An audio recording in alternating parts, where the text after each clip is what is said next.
नमस्कार सभी को। आज एक अलग ऊर्जा चल रही है।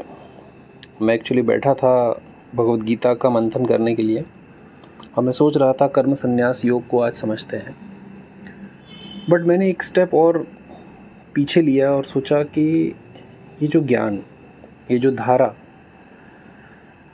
हमें आती है और जिससे कि हम इस ज्ञान को प्राप्त कर पा रहे हैं, पहले उस धारा को समझते हैं, पहले उस तत्व को समझते हैं जहाँ से ये चीज़ें उत्पन्न हो रही है।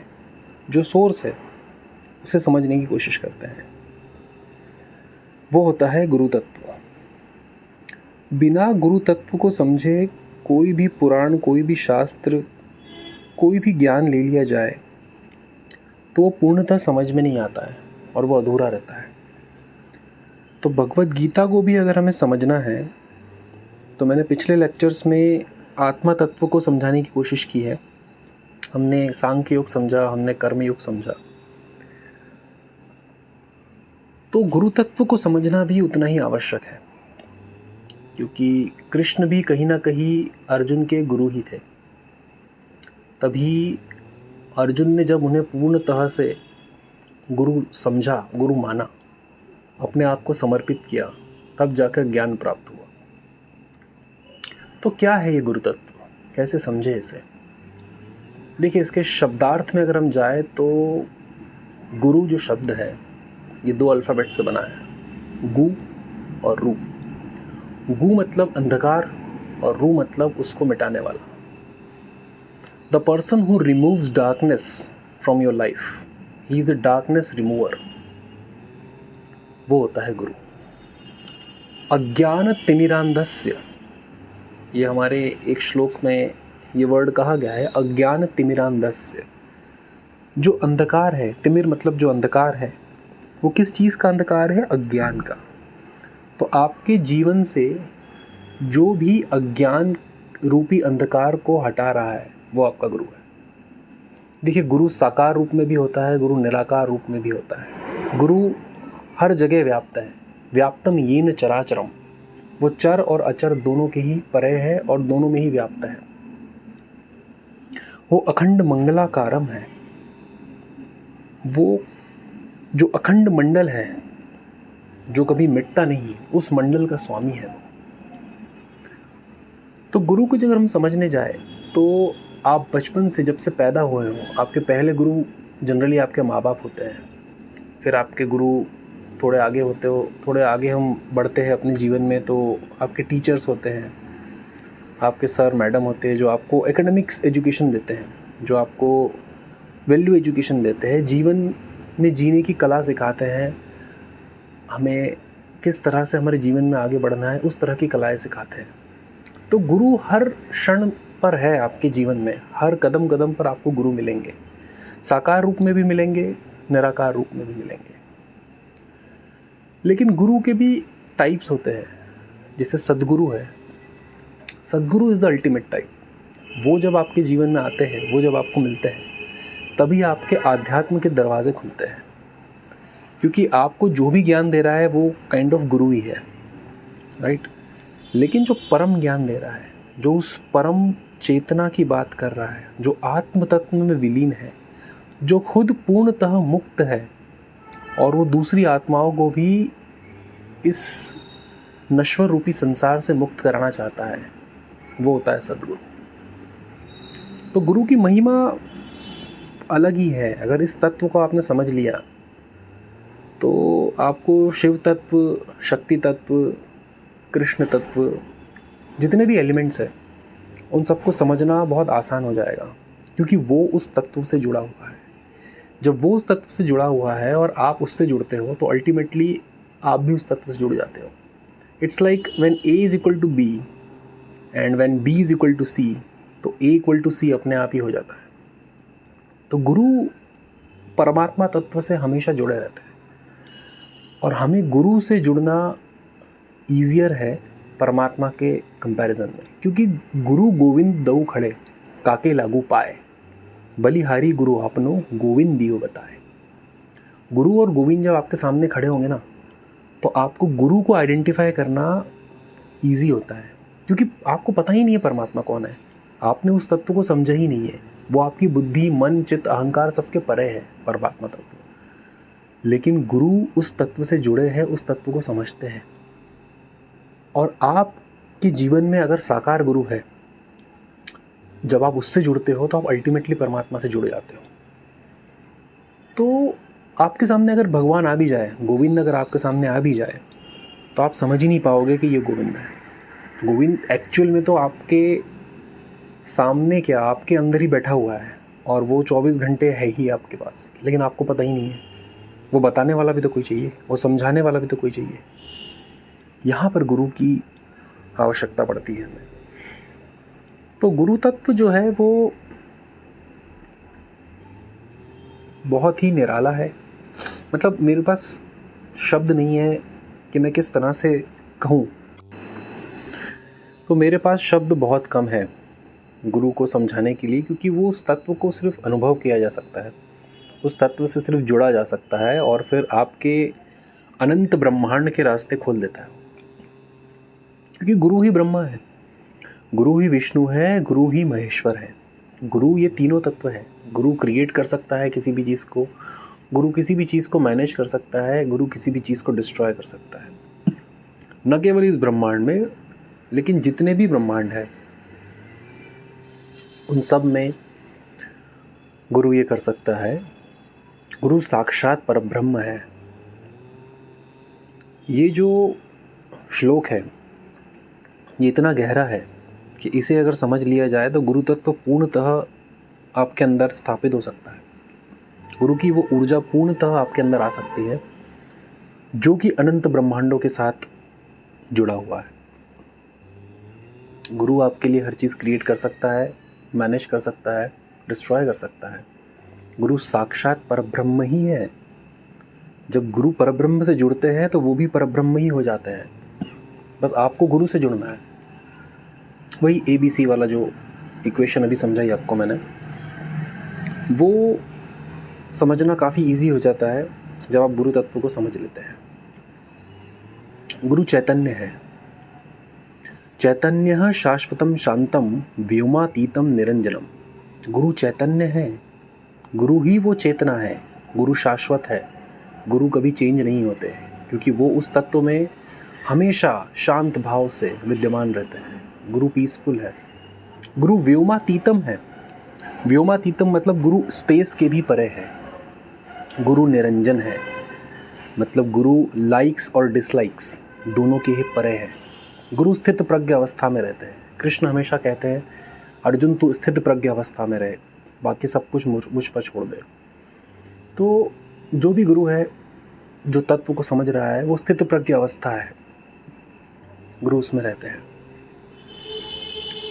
गुरु नाद बिंदु कलातीतम है, मतलब नाद और बिंदु की जो कला है उसके भी परे है। मतलब जो मैनिफेस्टेशन है और जो अनमैनिफेस्टेशन है। देखिए, एक होता है ऐसा यूनिवर्स जो पूर्णतः विकसित है, और एक होता है ऐसा यूनिवर्स जो अभी बना ही नहीं है, जो शून्य में है। जो बन चुका है और बनते ही जा रहा है वो इन्फाइनाइट की ओर बढ़ रहा है, और जो बना ही नहीं है वो शून्य की ओर है। यही नाद और बिंदु की कला है, और गुरु इसके भी परे है। इस श्लोक में बहुत ही गहराई से गुरु को समझाया गया है कि गुरु ही चैतन्य शाश्वतम शांतम व्योमातीतम निरंजनम नाद बिंदु कलातीतम तस्मै श्री गुरुवे नमः। अब गुरु इतना प्रबल है तो गुरु से कैसे जुड़े, गुरु को कैसे समझे।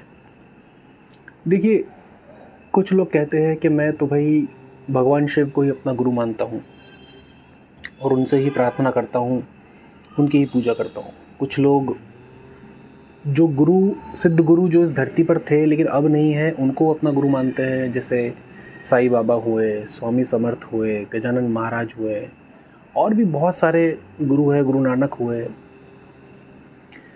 लेकिन ये सब निराकार रूप में है, अब ये सब तत्व रूप में है, अब ये साकार रूप में नहीं है। साकार गुरु के होने के एक अलग ही एडवांटेजेस हैं, क्योंकि आप जब भी स्पिरिचुअल जर्नी में आगे बढ़ते हैं तो स्पिरिचुअल जर्नी इतनी आसान नहीं है। आपको पल पल पर कन्फ्यूज़न क्रिएट होगा, आपको समझ में नहीं आएगा आप प्रोग्रेस कर रहे हो या आप गलत डायरेक्शन में हो।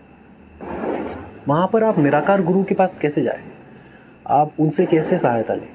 आपको कोई गुरु साकार रूप में चाहिए जो आपको समझा पाए कि ये चीज़ तेरे लिए सही है, ये चीज़ गलत है, आपकी ऊर्जाओं को समझ पाए, आपके ऊर्जा के आंदोलन को समझ पाए, आपके माइंडसेट को रीड कर पाए, समझ पाए कि आपके लिए क्या सही है और क्या गलत है। क्योंकि ये विषय इतना सब्जेक्टिव है ना, आप गुम जाते हो। ये ऑब्जेक्टिव नहीं है। ऑब्जेक्टिव मतलब अगर 2+2 है तो वो 4 ही होगा, ये ऑब्जेक्टिव हो गया। सब्जेक्टिव विषय ऐसा होता है कि वो अनेकों प्रकार से लिखा जा सकता है, अनेकों प्रकार से समझा जा सकता है। किसी एक टाइप को पकड़कर उसके ऊपर चलते रहना उस पेशेंस के साथ, या किसी एक मंत्र को लेकर उसको जपते रहना पेशेंस के साथ जब तक वो सिद्ध ना हो जाए, ये पेशेंस गुरु ही दे सकते हैं आपको। साकार गुरु ही आपको ये चीज़ बता सकता है कि यही चीज़ करनी है तुझे, इसी से तुझे जो चाहिए वो मिलेगा, और इसी से जो मेरा लक्ष्य है वो भी पूरा होगा। यह गुरु भी अपने टारगेट्स के साथ आते हैं। जो भी गुरु हो, साकार गुरु हो, निराकार गुरु हो, उनके भी अपने टारगेट्स होते हैं कि इतनी आत्माओं को इस ब्रह्मांड से मुक्त कराना है, इस माया जाल से मुक्त कराना है। ठीक है, आप में इतनी कैपेबिलिटी नहीं है कि आप गुरु सर्च कर लो। गुरु स्वयं सर्च करते हैं शिष्य। ये बात बहुत ही अजीब लगती है, बट ट्रुथ यही है कि शिष्य कभी गुरु तक नहीं पहुंच सकता है जब तक गुरु ना चाहे। और गुरु की इच्छा हो गई तो फिर शिष्य की कोई इच्छा नहीं होती है, वहाँ कुछ नहीं चलता। फिर वो अपने आप ही शिष्य गुरु की ओर बढ़ता जाता है, गुरु की इच्छा को पूर्ण करते जाता है। और देखिए, अंत में शिष्य, गुरु और परमात्मा, ये जो त्रिपुर बनता है, ये जो ट्रायंगल है, ये ट्रायंगल को अभी मैंने इक्वेशन से समझाया, A, B और C है। जब आप A B के बराबर हो जाए और B ऑलरेडी C के बराबर है तो A और C दोनों एक दूसरे के बराबर हो ही जाते हैं। तो अंत में तो ये नाद बिंदु कलातीतम ही है, ये नाद और बिंदु एक ही हो जाते हैं।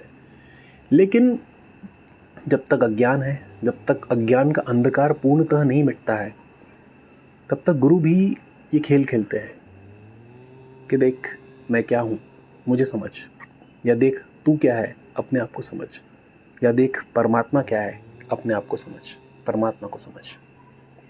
तीनों का निष्कर्ष अगर हम बहुत गहराई में ध्यान में उतरे तो तीनों का निष्कर्ष यही निकलेगा कि तीनों तत्व एक ही है।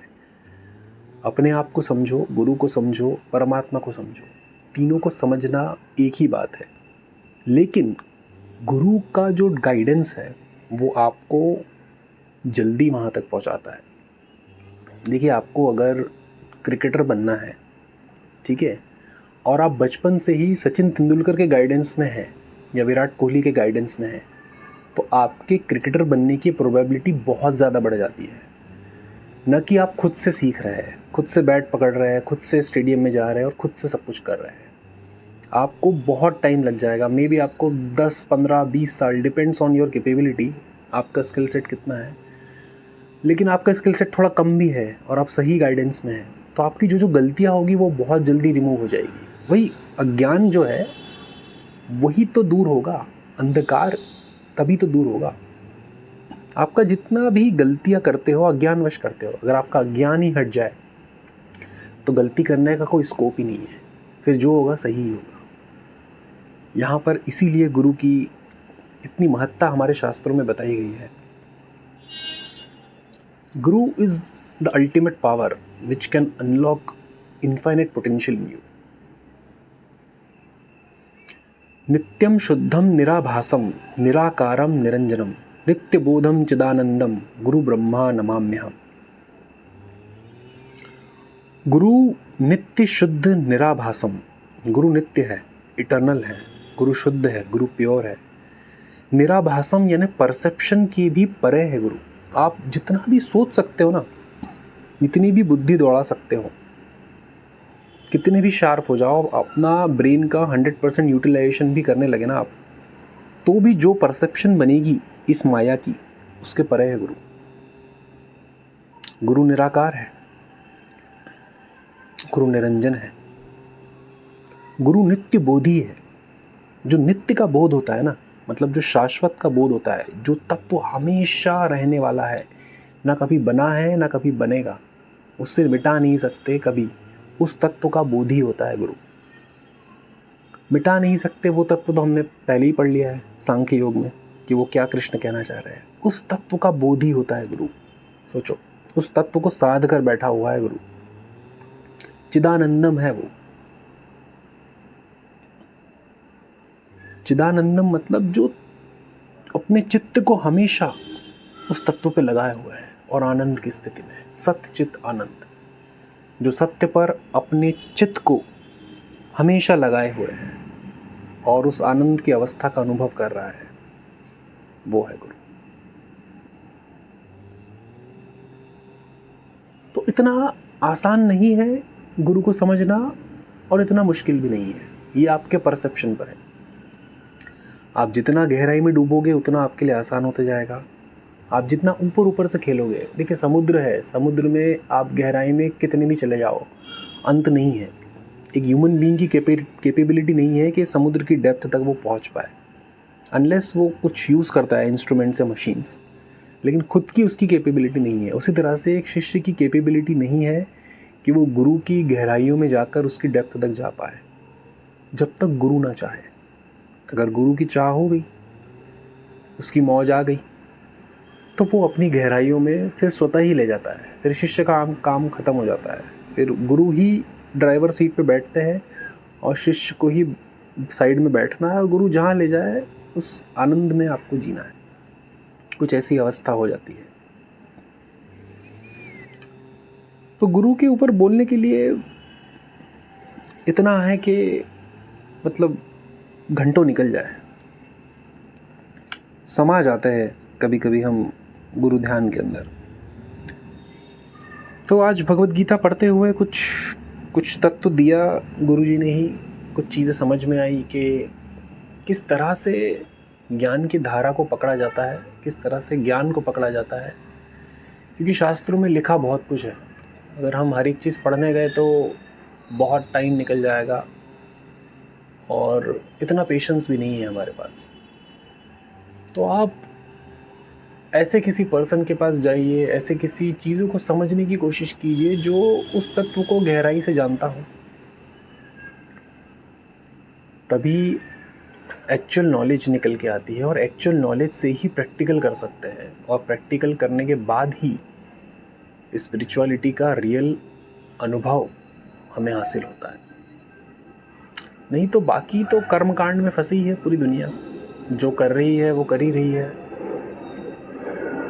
किसी से भी पूछ लो भगवान मिले हैं क्या, परमात्मा तत्व प्राप्त हुआ क्या, उनके दर्शन हुए क्या।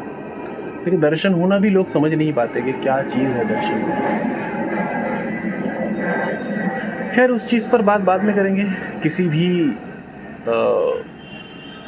चीज़ के खिलाफ नहीं बोलना चाहता मैं, लेकिन जो रियलिटी है वो लोगों तक पहुंचनी चाहिए। रियलिटी को समझना बहुत ज़रूरी है, तत्व ज्ञान होना बहुत ज़रूरी है, तभी आप उस पर प्रैक्टिकल कर पाएंगे।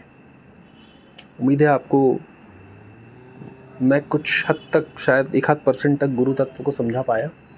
बाकी उनकी महिमा तो कुछ अलग ही है। इसके बाद हम कंटिन्यू करते हैं भगवत गीता।